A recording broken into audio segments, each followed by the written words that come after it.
Death of the poet. Daddy don't let him go.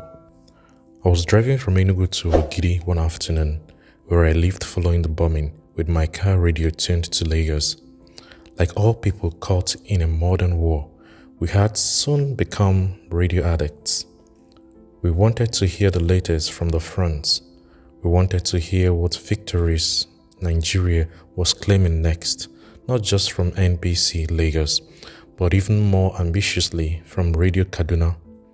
This station, also known as Radio Nigeria, was notorious as the mouthpiece of the Nigerian federal government. It only reported Nigerian military victories and successes, and those of us caught in a conflict wanted to hear balanced, unbiased news. We needed to hear what the wider world had to say to all that the BBC, the Voice of America, the French radio, Cameroon radio, Radio Ghana, Radio Anywhere. The Biafran forces had just suffered a major setback in the northern sector of the war with the loss of the university town of Nsukka. They had suffered an even greater morale-shattering blow with the death of that daring and enigmatic hero who had risen from anonymity to legendary heights in the short space of 18 months, Major Chinua Achebe. Christopher Okigbo had begun to talk more and more about Nzogo before his enlistment, but I had not listened very closely. The military did not fascinate me as it did him. In hindsight, I wish I had listened for all our sakes. I was only half listening to the radio now when suddenly Christopher Okigbo's name stabbed my slack consciousness into panic life. Rebel troops wiped out by gallant federal forces. The announcement proclaimed, among the rebel officers killed, Major Christopher Okigbo. It's rather different when a soldier is killed in battle. They get the body. I don't know what happens, but if they can identify him, and if they think they can make capital out of it, they immediately announce it. The killing of officers is something of which they are very proud. Christopher was a major. I pulled up at the roadside. The open parkland around Nachi stretched away in all directions. Other cars came and passed. Had no one else heard the terrible news? When I finally got myself home and told my family, my 3-year-old son Ike screamed, "Daddy, don't let him die." Ike and Christopher had been special pals. When Christopher came to the house, the boy would climb on his knees, seize hold of his fingers, and strive with all his power to break them, while Christopher would mourn in pretended agony. Children are wicked little devils, he would say to us over the little fellow's head, and let out more cries of feigned pain. Christopher fell in August 1967 in Ekwebe, close to Nsukka, where his poetry had come to sudden flower 7 short years earlier. News of his death sent ripples of shock in all directions. Okigbo's exit was totally in character. Given the man and the circumstance, it was impossible for everyone to react to the terrible loss in the same way.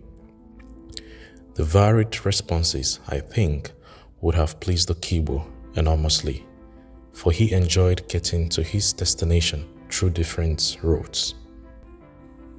I remember visiting Okpara Avenue, the site of the Citadel Press, soon after the war, and I was appalled at the scale of destruction that had befallen that small building. It is important to mention that a number of buildings in the vicinity had been unscathed by the conflict, but this one was pummeled into the ground. Chips of the concrete blocks scattered everywhere had been pulverized as if with a jackhammer. It was the work of someone or some people with an axe to grind. It appeared as if there was an angry mission sent to silence the Citadel for having the audacity to publish How the Leopard Get Its Claws, a book that challenged the very essence of the Nigerian Federation's philosophy, depicting the return of the spurned former ruler to vanquish and retake his throne from the wretched and conniving usurper. Having had a few too many homes and offices bombed, I walked away from the site and from publishing forever. A few months later, my friends Arthur Nwankwo and Samuel Ifejika decided to establish a publishing company that they called Nwami Ife Books. One of the new company's first publication was a compendium of stories that chronicled the harrowing war years. I submitted a contribution to that important anthology and then took the opportunity to persuade them to publish How the Leopard Got Its Claws. They agreed.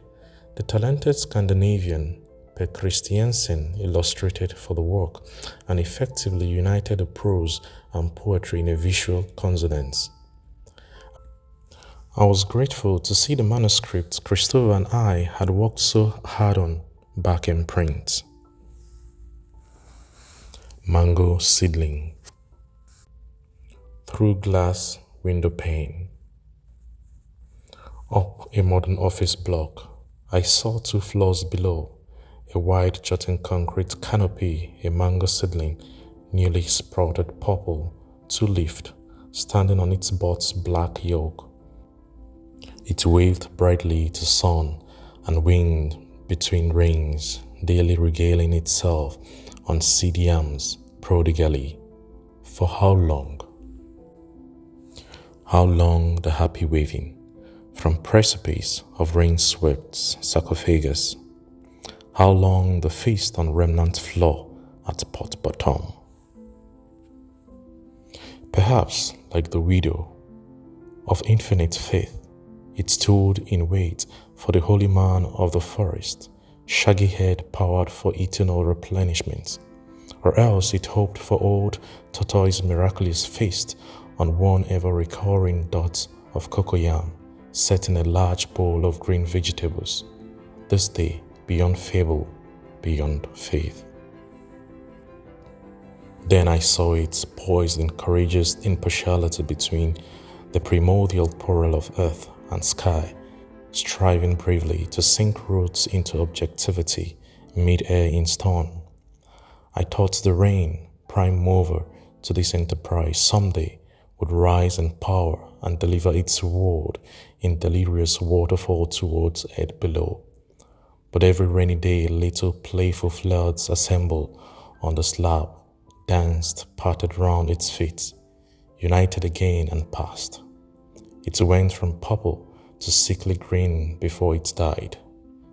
Today I see it still, dry, wire-thin in sun and dust of the dry months, headstone on tiny debris of passionate courage.